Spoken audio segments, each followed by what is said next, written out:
Hello, good morning dear students. So in the previous session I discussed about revised syllabus of your class that is given by PUE board Bengaluru, and few chapters are that is removed from your syllabus. That is because of impact of COVID-19 pandemic, and as we all know that it is very crucial period for you all, no offline classes, so we have to go through online classes only, and thank God that syllabus is reduced by our board. Yes, my dear students. So now the one big question arises, what is about blueprint? So don't refer old blueprint because the chapters are deducted from your syllabus. So waiting for new blueprint. And one more important thing, so now there is no choice for you. That is, you have to study all the chapters and all the questions. So no choice at all. That is, syllabus is deducted and we have to go through the new pattern. Yes, my dear students. So today I am going to discuss about the second part of your syllabus, that is macroeconomics. Here we have to study 4 chapters. So already I discussed about this. The first part of this chapter section and the second part of this section I am going to deal, and the remaining Vinod Magdum sir will teach you. Okay. So come to the point, that is about introductory part, that is about macroeconomics. ವಿದ್ಯಾರ್ಥಿಗಳೇ, ನಾನು ಈಗಾಗಲೇ ನಿಮಗೆ ಹೇಳಿರುವಂತೆ so ತಮ್ಮ ಪಠ್ಯಕ್ರಮದಲ್ಲಿನ ಹಲವಾರು ಪಾಠಗಳನ್ನು ಬೆಂಗಳೂರು ಪದವಿ ಪೂರ್ವ ಮಂಡಳಿ ತೆಗೆದುಹಾಕಿದೆ. ಸೊ ನಮ್ಮೆಲ್ಲರ ಸದೈವ ಅಂತ ಹೇಳ್ಬೋದು. ಆದರೆ ಈ ಬ್ಲೂ ಪ್ರಿಂಟ್ ಅನ್ನೋದು ಏನಿರ್ತೈತಲ್ಲ ಅದನ್ನು ನಾವು ಈಗ ವೇಟ್ ಮಾಡಬೇಕಾಗ್ತದೆ, ಯಾಕಂದ್ರೆ ಹೊಸ ಬ್ಲೂ ಪ್ರಿಂಟ್ ಅವ್ರು ಕೊಡಬೇಕಾಗ್ತದೆ. ಯಾಕಂದ್ರೆ ಚಾಪ್ಟರ್ ಅವ್ರು ತೆಗೆದು ಹಾಕಿದಾಗ ಈಗ ಉಳಿದಿದ್ದ ಕಡಿಮೆ ಚಾಪ್ಟರ ನೀವು ಸಾಕಷ್ಟು ಅದನ್ನು ಓದಬೇಕು, ಮತ್ತು ಇಲ್ಲಿ ಚಾಯ್ಸ್ ಅನ್ನೋದು ಸಿಗೋಂಗಿಲ್ಲ. ನೀವು ಮೊದಲು ಏನು ಮಾಡ್ತಿದ್ರಿ, ಒಂದು 4 ಮಾಡೋದು, ಒಂದು 4 ಬಿಡೋದು ಮಾಡ್ತಿದ್ರಿ. ಈ ವರ್ಷ ಹಂಗೆ ಮಾಡೋಕ್ಕೆ ಬರೋಂಗಿಲ್ಲ. ನೀವು ಎಲ್ಲ ಚಾಪ್ಟರನ್ನು ಏನು ಮಾಡಬೇಕ್ರಿ, ಕಂಪಲ್ಸರಿ ಓದಬೇಕು. ಎಲ್ಲ ಕ್ವಶನ್ ಆನ್ಸರನ್ನು ನೀವು ಏನು ಮಾಡಬೇಕು, ಕಂಪಲ್ಸರಿ ಡೀಲ್ ಮಾಡಬೇಕು. ಯಾವುದನ್ನು ನೀವು ಲೈಟಾಗಿ ತೊಗೊಳಕ್ಕೆ ಹೋಗಬೇಡ್ರಿ. ಯಾಕಂದ್ರೆ ಗೌರ್ಮೆಂಟ್ ಕ್ಲಾಸಸ್ ಸ್ಟಾರ್ಟ್ ಮಾಡಿದ ಮೇಲೆ 1-2-3 ತಿಂಗಳು ಟೈಮ್ ಕೊಟ್ಟ ಸಿಲೆಬಸ್ ಸಾಕಷ್ಟು ಕಡಿಮೆ ಆಗೈತಿ. ಸೊ ನಿಮಗೆ ಸಡನ್ನಾಗಿ ಎಕ್ಸಾಮ್ ತೊಗೋರಿ ಅಂತಂದ್ರೆ ನಾವಂತೂ ಈಗ ಆಲ್ರೆಡಿ ನಿಮಗೆ ಆನ್ಲೈನ್ ಮುಖಾಂತರ ಪಾಠ ಮಾಡಾಕತ್ತೀವಿ. ಸೊ ನೀವು ಅದನ್ನು ನೋಡಿದ್ರಾತು ಆಮೇಲೆ ಮಾಡಿದ್ರಾತು ಅಂತ ಹಾಗೆಲ್ಲ ತಿಳ್ಕೊಳಕ್ಕೆ ಹೋಗಬೇಡ್ರಿ. ಸೊ ಅಭ್ಯಾಸ ಮಾಡಿರಿ ಅಂತ ನಾನು ನಿಮಗೆ ಪದೇ ಪದೇ ಹೇಳಕತ್ತೀನಿ, ಮತ್ತು ಇವತ್ತೂ ಹೇಳ್ತೀನಿ. ಎಲ್ಲ ಪ್ರಶ್ನೆ ಉತ್ತರಗಳು ಭಾಳ ಇಂಪಾರ್ಟೆಂಟ್, ಸರಿನಾ? ಈಗ ನಾವು ಸೂಕ್ಷ್ಮ ಅರ್ಥಶಾಸ್ತ್ರ ಮುಗಿಸಿದ್ದೀವಿ. ಸೊ ಇವತ್ತಿಂದ ನಾನು ಸ್ಟಾರ್ಟ್ ಮಾಡ್ತಾ ಇರೋದು ವಿಶಾಲಾತ್ಮಕ ಅರ್ಥಶಾಸ್ತ್ರದ ಬಗ್ಗೆ. ಸೊ ಇದರೊಳಗೆ 4 ಚಾಪ್ಟರ್ ಬರ್ತಾವೆ. ಮೊದಲೆರಡು ಅಧ್ಯಾಯಗಳನ್ನು ನಾನು ತೊಗೋತೀನಿ, ಇನ್ನೆರಡು ಅಧ್ಯಾಯಗಳನ್ನು ವಿನೋದ್ ಮಗ್ದುಮ್ ಸರ್ ತೊಗೋತಾರೆ. ಸೊ ಈ ಮೊದಲನೇ ಅಧ್ಯಾಯ ಒಳಗೆ ಏನದಪ್ಪ ಅಂತಂದ್ರೆ, ಈ ಸೂಕ್ಷ್ಮ ಅರ್ಥಶಾಸ್ತ್ರಕ್ಕೆ ಹೇಗೆ ನಾವು ಪರಿಚಯವನ್ನು ಕೊಟ್ವಿ, ಹಾಗೆಯೇ ಇಲ್ಲಿ ವಿಶಾಲಾತ್ಮಕ ಅರ್ಥಶಾಸ್ತ್ರದ ಬಗ್ಗೆ ಒಂದು ಸ್ವಲ್ಪ ಪರಿಚಯ ಮತ್ತು ಅದರ ವ್ಯಾಖ್ಯೆಗಳನ್ನು ಮತ್ತು ಅದರ ಸ್ವರೂಪ, ಅದರ ಮಹತ್ವ ಮತ್ತು ಸೂಕ್ಷ್ಮ ಮತ್ತು ವಿಶಾಲಾತ್ಮಕ ಅರ್ಥಶಾಸ್ತ್ರದಲ್ಲಿರುವಂತಹ ವ್ಯತ್ಯಾಸವನ್ನು ತಿಳ್ಕೊಳ್ಳಿಕ್ಕೆ ನಾವು ಪ್ರಯತ್ನ ಮಾಡೋಣ. Okay my dear students, let us start. So there are 2 types of economics, as we all know that. One is microeconomics and another one is macroeconomics. And we already studied about microeconomics. What is microeconomics? So what is the use of microeconomics? And we already completed the first part. The microeconomics is very useful. And in the first chapter, so I explained about micro and macroeconomics. Once again I am going to repeat the things. Okay. So micro and macro, these two words are derived from Greek words micros and macros. Micros means small, macros means large, right?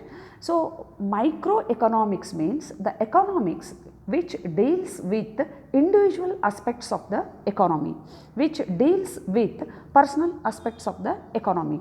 So microeconomics is that branch of economics which studies, that is, individual aspects.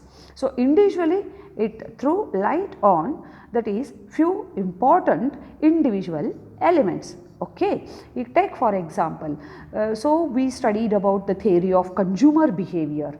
So in that chapter we studied about how the consumer behaves. Am I right? How the consumer behaves according to his income or according to his taste, habit, demand, etc. Personally, individually, so we throw light on his behavior, economic behavior.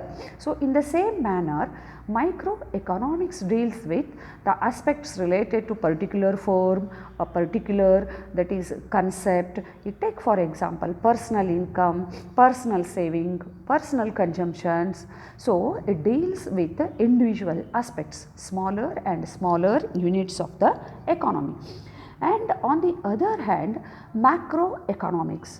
So macro means large. So macroeconomics means what? Macroeconomics is that branch of economics which studied about aggregate aspects of the economy, total aspects of the economy.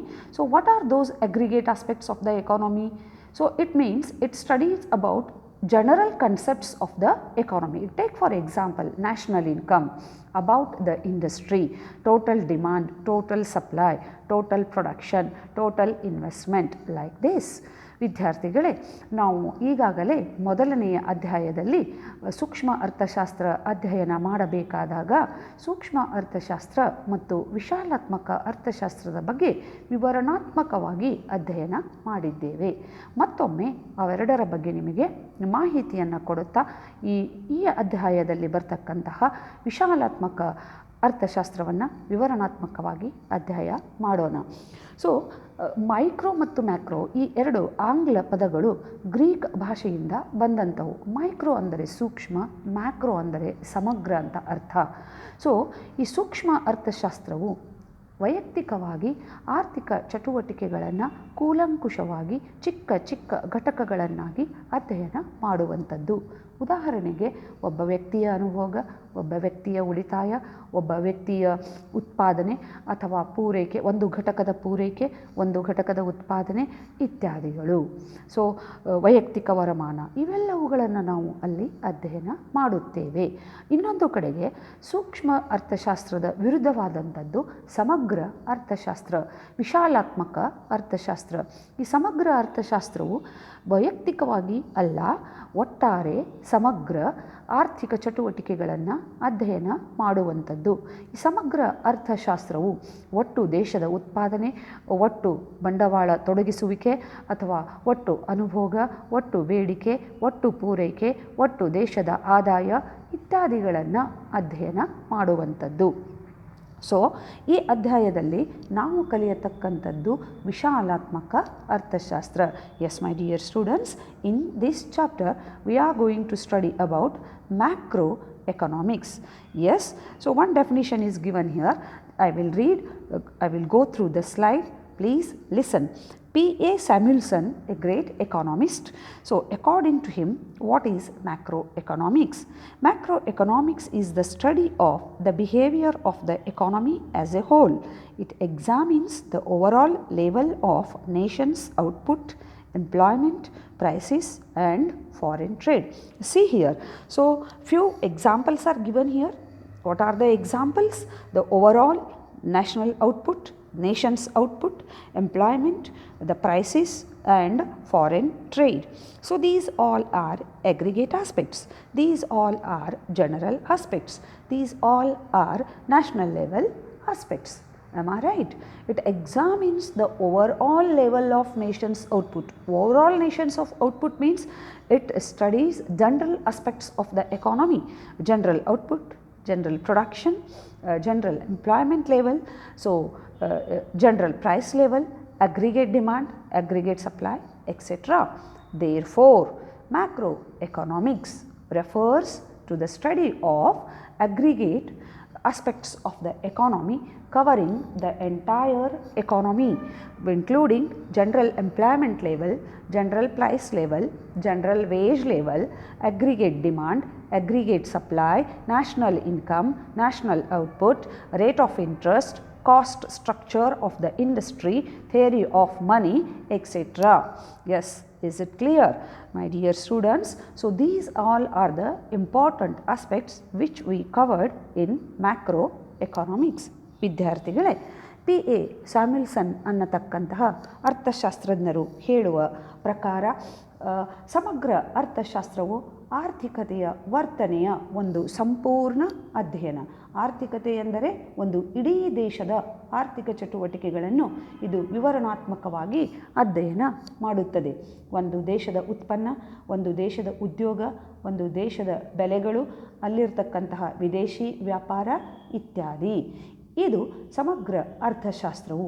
ಈ ಸಮಗ್ರ ಅರ್ಥಶಾಸ್ತ್ರವು ಮುಖ್ಯವಾಗಿ ಸಾರ್ವತ್ರಿಕ ಉದ್ಯೋಗ, ಸಾರ್ವತ್ರಿಕ ಬೆಲೆ ಮಟ್ಟ, ಕೂಲಿ ಮಟ್ಟ, ಸಮಗ್ರ ಬೇಡಿಕೆ, ಸಮಗ್ರ ಪೂರೈಕೆ, ಸಮಗ್ರ ಬಂಡವಾಳ ತೊಡಗಿಸುವಿಕೆ, ದೇಶದ ಒಟ್ಟು ರಾಷ್ಟ್ರೀಯ ಆದಾಯ, ಆ ಕೈಗಾರಿಕೆಯ ಉತ್ಪಾದನಾ ವೆಚ್ಚದ ಸ್ವರೂಪ, ಹಣದ ಸಿದ್ಧಾಂತ ಇವೆಲ್ಲವುಗಳನ್ನು ಅಧ್ಯಯನ ಮಾಡುವಂತಹ ಅರ್ಥಶಾಸ್ತ್ರ ಅಂತೂ ನಾವು ಹೇಳಬಹುದು. Yes my dear students, macroeconomics is the study of economic behavior of the general aspects of the economy. Okay, then the question arises, why macroeconomics came into existence? So micro was there, so we have to study the basic concept of the emergence of macroeconomics. ಸಮಗ್ರ ಅರ್ಥಶಾಸ್ತ್ರದ ಉಗಮ ಏಕೆ ಆಯಿತು ಅನ್ನುವುದು. So listen, I will go through the slide. Macroeconomics can be traced in the works of mercantilists, but the foundation of modern macroeconomics was laid down by J.M. Keynes, John Maynard Keynes, in his most celebrated book, The General Theory of Employment, Interest and Money, published in the year 1936. First time the term macroeconomics coined or used by mercantilists, but later on John Maynard Keynes that is laid down the foundation of macroeconomics in his famous book, The General Theory of Employment, Interest and Money, published in the year 1936. Yes, dear students, I want to give you brief introduction of John Maynard Keynes. So, John Maynard Keynes period was 1883 to 1946. John Maynard Keynes as an economist is generally ranked with Adam Smith, Ricardo, Karl Marx, and Keynes' greatest contribution to economics is his theory of employment, which is developed in the year 1930, that is the General Theory of Employment, Interest and Money, General Theory of that is Employment, Interest and Money, but published in the year 1936. Keynes said that economics is a science of thinking in terms of models joined to the art of choosing models which are relevant to the contemporary world. So, Keynes' important works are Indian Currency and Finance, published in the year 1912, Economic Consequences of the Peace, 1919, Tract on Money Reform, 1923, The Economic Consequences, Mr. Churchill, 1925, Can Lloyd George Do It, 1929, A Treatise of Money, 1930, How to Pay for the War, 1940. So, this is about the brief introduction of John Maynard Keynes. ವಿದ್ಯಾರ್ಥಿಗಳೇ, ಈ ಸಮಗ್ರ ಅರ್ಥಶಾಸ್ತ್ರದ ಉಗಮವು ಮೊದಲನೆಯ ಬಾರಿಗೆ ವಾಣಿಜ್ಯ ಪಂಥದ ಅರ್ಥಶಾಸ್ತ್ರಜ್ಞರು ತಮ್ಮ ಕೃತಿಗಳಲ್ಲಿ ಗುರುತಿಸಿಕೊಂಡರು. ಆದರೆ J.M. ಕೀನ್ಸ್ ಅವರು 1936 ಆ ವರ್ಷದಲ್ಲಿ ಪ್ರಕಟಿಸಿದ ತಮ್ಮ ಪ್ರಖ್ಯಾತ ಗ್ರಂಥವಾದ ಉದ್ಯೋಗ, ಬಡ್ಡಿ ಮತ್ತು ಹಣದ ಸಿದ್ಧಾಂತದಲ್ಲಿ ಸಮಗ್ರ ಅರ್ಥಶಾಸ್ತ್ರಕ್ಕೆ ಭದ್ರ ಬುನಾದಿಯನ್ನು ಹಾಕಿ ಕೊಟ್ಟರು. ಸೊ ಇವೆಲ್ಲವುಗಳನ್ನು ಅರ್ಥ ಮಾಡಿಕೊಳ್ಳುವುದಕ್ಕಿಂತ ಮುಂಚೆ ನಾನು ಕೀನ್ಸ್ ಅವರ ಬಗ್ಗೆ ತಮಗೆ ಸ್ವಲ್ಪ ಪರಿಚಯ ಮಾಡಿಕೊಳ್ಳಲು ಇಚ್ಛಿಸುತ್ತೇನೆ. ಏಕೆಂದರೆ ಕೀನ್ಸ್ ಅವರು ಅರ್ಥಶಾಸ್ತ್ರದ ಆಧುನಿಕ ಪಿತಾಮಹ ಅಂತ ನಾವು ಅವರಿಗೆ ಹೇಳ್ತೀವಿ. ಸೊ ಕೀನ್ಸ್ ಅವರ ಕಾಲಾವಧಿ 1883ರಿಂದ 46, ಒಬ್ಬ ಮಹಾನ್ ಅರ್ಥಶಾಸ್ತ್ರಜ್ಞ. ಸೊ ಇವರುಗಳು Adam Smith, Ricardo, Karl Marx ಅವರ ಸಾಲಿನಲ್ಲಿ ಬಂದವರಾಗಿದ್ದಾರೆ. ಸೊ ಕೀನ್ಸ್ ಅವರು ಅರ್ಥಶಾಸ್ತ್ರಕ್ಕೆ ಕೊಟ್ಟಂತಹ ಮಹತ್ವದ ಕೊಡುಗೆ, ಅವರ ಅದ್ಭುತವಾದಂತಹ ಕೃತಿ ಉದ್ಯೋಗ, ಬಡ್ಡಿ ಮತ್ತು ಹಣದ ಸಿದ್ಧಾಂತ. ಸೊ ಕೀನ್ಸ್ ಅವರ ಇನ್ನಿತರ ಕೃತಿಗಳು ಭಾರತೀಯ ಹಣ ಮತ್ತು ಹಣಕಾಸು 1912ರಲ್ಲಿ ಪ್ರಕಟಗೊಂಡಿತು, ಶಾಂತಿಯ ಆರ್ಥಿಕ ಪ್ರಾಮುಖ್ಯತೆಗಳು, ಯುದ್ಧ ವಿರಾಮ ಮತ್ತು ಪರಿಣಾಮಗಳು 1990ರಲ್ಲಿ, ಹಣದ ಸುಧಾರಣೆಯ ಮೇಲಿನ ವಹಿ 1923, ಮಿಸ್ಟರ್ ಚರ್ಚಿಲ್ರವರ ಆರ್ಥಿಕ ಪರಿಣಾಮಗಳು 1925, ಲಾರ್ಡ್ರವರು ಇದನ್ನು ಮಾಡಬಹುದೇ 1929, ಹಣದ ಒಂದು ಮಹತ್ವದ ಪ್ರಬಂಧ 1930, ಯುದ್ಧದ ಹಾನಿಯನ್ನು ಹೇಗೆ ತುಂಬಿಕೊಡುವುದು 1940. ಇವೆಲ್ಲವುಗಳು ಕೀನ್ಸ್ ಅವರ ಮುಖ್ಯವಾದಂತಹ ಕೃತಿಗಳು. ಸೊ ಇನ್ನು ಮುಂದೆ ನಾವು ಅಧ್ಯಯನ ಮಾಡತಕ್ಕಂಥದ್ದು ಈ ಸಮಗ್ರ ಅರ್ಥಶಾಸ್ತ್ರದ ಉದಯ ಹೇಗೆ ಆಯಿತು. That now we are going to study about the emergence of macro economics. Yes, my dear students. So what are the reasons for the introduction of macroeconomics? Yes, economic thought and policies prior to 1930 was dominated by classical economists. Before 1930, almost all economic policies and programs, thoughts was basically dominated by classical economists. And classical economists believed laissez-faire policy, and laissez-faire advocated to leave the economic activities to the market. So there is no government intervention. Now the question arises, what do you mean by laissez-faire policy? Yes. So 1930ಕ್ಕಿಂತ ಮುಂಚೆ ಈ ಜಗತ್ತಿನ ಆರ್ಥಿಕ ಚಿಂತನೆಗಳು ಮತ್ತು ನೀತಿಗಳು ಮತ್ತು ಕಾರ್ಯಕ್ರಮಗಳು ಎಲ್ಲವೂ ಕೂಡ ಈ ಸಾಂಪ್ರದಾಯಿಕ ಅರ್ಥಶಾಸ್ತ್ರಜ್ಞರ ಚಿಂತನಕ್ಕೆ ಅಥವಾ ಅವರ ಕೃತಿಗಳಿಗೆ ಪ್ರಭಾವಕ್ಕೆ ಒಳಗಾಗಿದ್ದವು. ಆದರೆ ಈ ಸಾಂಪ್ರದಾಯಿಕ ಅರ್ಥಶಾಸ್ತ್ರಜ್ಞರು ಮುಕ್ತ ಆರ್ಥಿಕ ನೀತಿಯಲ್ಲಿ ಸಾಕಷ್ಟು ನಂಬಿಕೆಯನ್ನು ಇಟ್ಟಿದ್ದರು. ಸೊ ಈ ಸಾಕಷ್ಟು ನಂಬಿಕೆಯೇ ಅವರಿಗೆ ಸಾಕಷ್ಟು ಹಾನಿಯನ್ನು ಉಂಟು ಮಾಡಿತು ಅಂತ ಹೇಳ್ಬೋದು. Classical economists believed the concept of laissez-faire policy, and this laissez-faire policy only the major reason for the Great Depression of 1930. Yes, my dear students. Then the question arises, what is this laissez-faire policy? So what it means? See here, laissez-faire means leave us alone. In economics, it is interpreted to mean freedom from government intervention in economic activities. Freedom from government intervention in economic activities. There is no intervention of the government. There is no role of the government to determine the economic activities of the nation. It means what? The government should not intervene in the market. The role of the government should be minimum, as the invisible hands will ensure equilibrium and full employment. And the concept of invisible hand, that is developed by whom? Adam Smith. Invisible hand means automatically the market itself adjusts each and everything.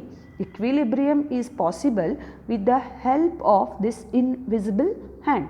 So Adam Smith ಅವರ ಕಾಣದ ಕೈ ಅನ್ನತಕ್ಕಂತಹ ಒಂದು ಪ್ರಮುಖವಾದಂತಹ ವಿಷಯವನ್ನು ನಾವು ಮಾರುಕಟ್ಟೆ ಹೇಳಬೇಕಾದಾಗ ತಿಳ್ಕೊಂಡಿದ್ದೀವಿ. ಅದನ್ನು Vinod Magdum sir ನಿಮಗೆ ಹೇಳಿರ್ಬೋದು. ಆ ಕಾಣದ ಕೈ ಅಂದರೆ ಮಾರುಕಟ್ಟೆಯಲ್ಲಿ ಆರ್ಥಿಕ ಚಟುವಟಿಕೆಗಳು ತಮ್ಮಷ್ಟಕ್ಕೆ ತಾವೇ ಸಮತೋಲನಕ್ಕೆ ಬರತಕ್ಕಂತಹ ಒಂದು ಸನ್ನಿವೇಶ. ಅಲ್ಲಿ ಸರ್ಕಾರದ ಹಸ್ತಕ್ಷೇಪದ ಅವಶ್ಯಕತೆ ಇಲ್ಲ. ಸರ್ಕಾರದ ಚಿಂತನ ಮಂಥನಕ್ಕೆ ಅಲ್ಲಿ ಆದ್ಯತೆ ಇರುವುದಿಲ್ಲ. ಈ ಮಾರುಕಟ್ಟೆಯೇ ಈ ಸಮತೋಲನ ಅಥವಾ ಪೂರ್ಣೋದ್ಯೋಗಕ್ಕೆ ಬರುವಂತಹ ಒಂದು ಸನ್ನಿವೇಶ. Freedom from government intervention in economic activities. Automatically each and everything that is adjusted by the market itself. This is the concept of laissez-faire. Yes, my dear students, this laissez-faire policy only the responsible for the Great Depression of 1930. See here, one picture is given. What this laissez-faire economics includes. So, I will go one by one. Free market competition determines how much things should cost. The government should not intervene in the marketplace. Society thrives if the economy is left in the hands of those who can compete. Free market competition determines how much of each product should be produced. The state cannot know what each individual wants.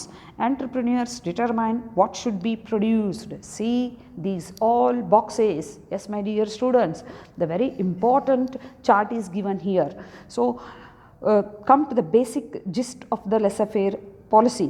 What it means, laissez-faire policy means free market competition. So, the government should not intervene. Then free market competition determines how much of each product should be produced. The state cannot know what each individual wants. Entrepreneurs determine what should be produced, what should not be produced. Yes. So, this is about the laissez-faire policy, and just imagine its consequences on the economic activities of the nation. ವಿದ್ಯಾರ್ಥಿಗಳೇ, ಇಲ್ಲಿ ಒಂದು ಪಟವನ್ನು ನಾನು ನಿಮಗೆ ತೋರಿಸ್ತಾ ಇದ್ದೀನಿ. ನೀವು ಇಂಗ್ಲೀಷ್ನಲ್ಲಿ ಓದಿದರೆ ನಿಮಗೆ ಅರ್ಥ ಆಗ್ತದೆ. ಸೊ ಒಂದು ಸಾರಿ ಹೇಳಿಬಿಡ್ತೀನಿ ಕೇಳಿ.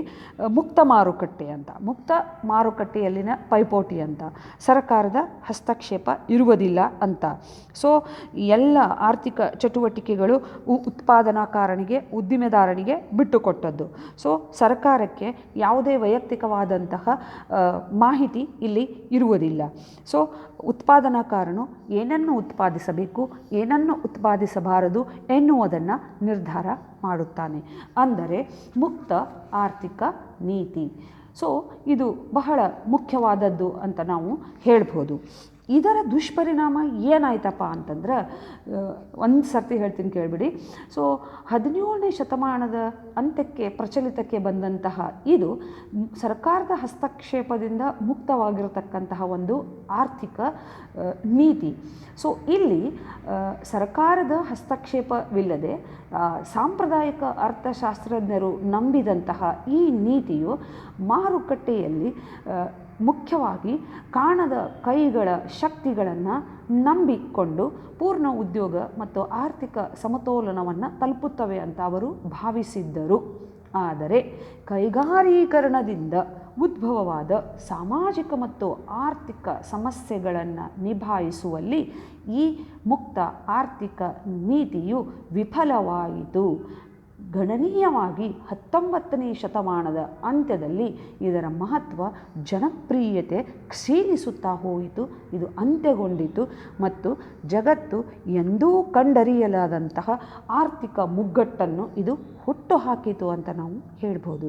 S my dear students, so the laissez-faire concept, that is leave us alone concept, so that is free from state intervention, popular in that is 17th century. So later on what happens, the classicals believed strongly in the concept of laissez-faire policy. They believed that is invisible hand only adjust that is economic activities and help us to attain the full employment and equilibrium of the economy. But what happens? The popularity of the doctrine of the laissez-faire, the popularity of the concept of laissez-faire declined remarkably in the late 19th century. So when it proved that inadequate to deal with the social and economic problems caused by industrialization. Yes, dear students, so the Great Depression of the world, so it is because of the failure of laissez-faire policy. Later on, the popularity of the laissez-faire policy declined in 19th century. So therefore, the concept of macroeconomics emerged and the popularity of the macroeconomics increased. Okay, before going to study about the macroeconomics, one big question arises, my dear students. Why the term macro introduced? Just I explained the first very important reason of that is laissez-faire policy, and what this laissez-faire policy adversely affected. Let us try to understand. And to understand this, so we have to study the Great Depression of 1929. Yes, now I am going to give you the brief information of Great Depression of America in the year 1929. So in the month of October. Okay, so ವಿದ್ಯಾರ್ಥಿಗಳೇ, ಈ ಸಮಗ್ರ ಅಧ್ಯಯನ ಮಾಡುವುದಕ್ಕಿಂತ ಮುಂಚೆ ಈ ಮುಕ್ತ ಆರ್ಥಿಕ ನೀತಿಯು ಹೇಗೆ ಎಡವಟ್ಟು ಮಾಡಿತು ಅನ್ನುವುದನ್ನು ನಾನು ನಿಮಗೆ ಹೇಳಿದೆ. ಕಾಣದ ಕೈಗಳನ್ನು ನಂಬಿಕೊಂಡಿದ್ದಂತಹ ಈ ಸಾಂಪ್ರದಾಯಿಕ ಅರ್ಥಶಾಸ್ತ್ರಜ್ಞರಿಗೆ ಸಾಕಷ್ಟು ಪೆಟ್ಟು ಬಿದ್ದಿತು. ಆರ್ಥಿಕ ಚಟುವಟಿಕೆಗಳೆಲ್ಲ ಕೂಡ ಮುಗ್ಗರಿಸಿದವು ಅಂತ ನಾವು ಹೇಳ್ಬೋದು. ಸೊ ಇದನ್ನು ನಾವು ತಿಳ್ಕೊಳ್ಬೇಕಾದ್ರೆ ನಾವು ಒಂದು ಮಹತ್ವದ ವಿಷಯವನ್ನು ಅರ್ಥ ಮಾಡಿಕೊಳ್ಳಲೇಬೇಕು. ಆ ಮಹತ್ವದ ವಿಷಯವೇ ಮಹಾ ಆರ್ಥಿಕ ಮುಗ್ಗಟ್ಟು 1929ರಿಂದ 1939ರಲ್ಲಿ ಆದಂತಹ ಘಟನಾವಳಿಗಳು. The Great Depression began in USA soon after the stock market crash on 24th October 1929 and in 1930 started affecting the rest of the world. It was the deepest and longest lasting economic downturn called economic crisis in the history of the Western industrialized world. Yes, my dear students.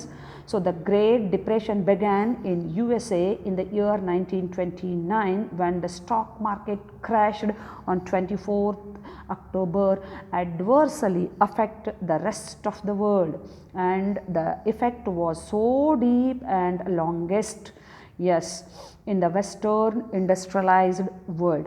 The classical ideas of full employment and automatic functioning of the economy did not give any suggestion to check or to control or to overcome the Great Depression of 1929. Totally we failed. That means classicals failed. The concept of classical economics, that is full employment, automatic equilibrium, invisible hand, laissez-faire policy, did not give any suggestion. Okay, over the next several years, what happened? Consumers spending and consumers investment dropped drastically. So this had led the millions of investors into street and grief. It had resulted in the steep decline in industrial output and raising the level of unemployment as falling companies laid off workers. Yes, so see here, I want to show you the pictures. So these all are the pictures related to the Great Depression of 1929 to 1939. What happened when the stock market crashed? So over the next few years, consumers spending dropped. No income to the consumers, no investment by the entrepreneurs, millions of investors into street and grief, and it has resulted in the steep decline in the industrial production. Then what happens? Yes, my dear students, so unemployment problem increases. Yes, and this unemployment leads to what? That is fall in the consumers income, and this fall in the consumers income and unemployment, see the pic here, please give my dad a job. So this is the worst picture of the world economy. This is because of the impact of Great Depression of 1929 to 1939. Okay, so unemployment increased, and companies and industries stretch out the workers from their units. And by 1933, when the government depression reached its lowest level, some 13 to 15 million Americans were unemployed, and unemployment increased from 3% to 25% in America. Nearly half of the American banks were totally collapsed, that means bankrupt, leading to credit crisis, economic contraction. These all are the adverse effects of Great Depression. Okay, the US economy contracted by 33% during the Great Depression period. And though the relief and reform measures, worst effects of the Great Depression, so would not fully turn around until after 1939. So, the relief and reform measures put into place by President Franklin D. Roosevelt helped lessen the worst effects of the Great Depression. When World War II kicked American industry into high gear. Yes, my dear students, see how the Great Depression of 1929 adversely affected the American economy and the rest of the world.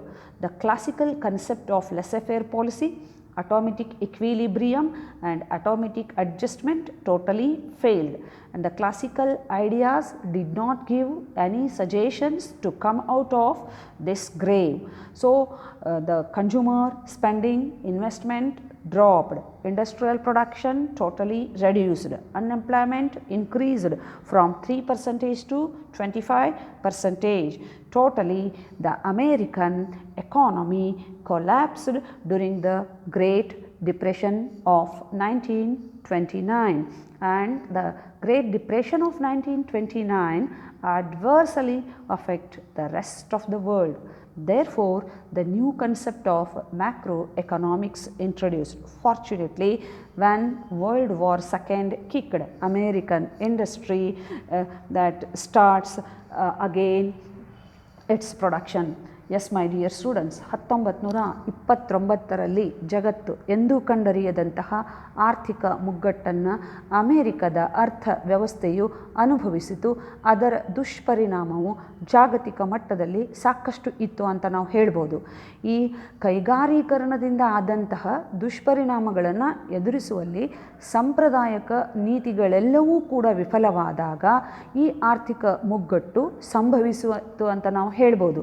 ಅಮೇರಿಕದ ಅರ್ಥವ್ಯವಸ್ಥೆಯಲ್ಲಿ October 24ರಂದು ಯಾವಾಗ ಷೇರು ಮಾರುಕಟ್ಟೆಯು ಅಧಃಪತನಕ್ಕೆ ಇಳಿಯಿತೋ ಅಂದಿನಿಂದ ಅಮೇರಿಕದ ಆರ್ಥಿಕ ವ್ಯವಸ್ಥೆ ಮುಗ್ಗರಿಸುತ್ತಾ ಬಂದಿತು.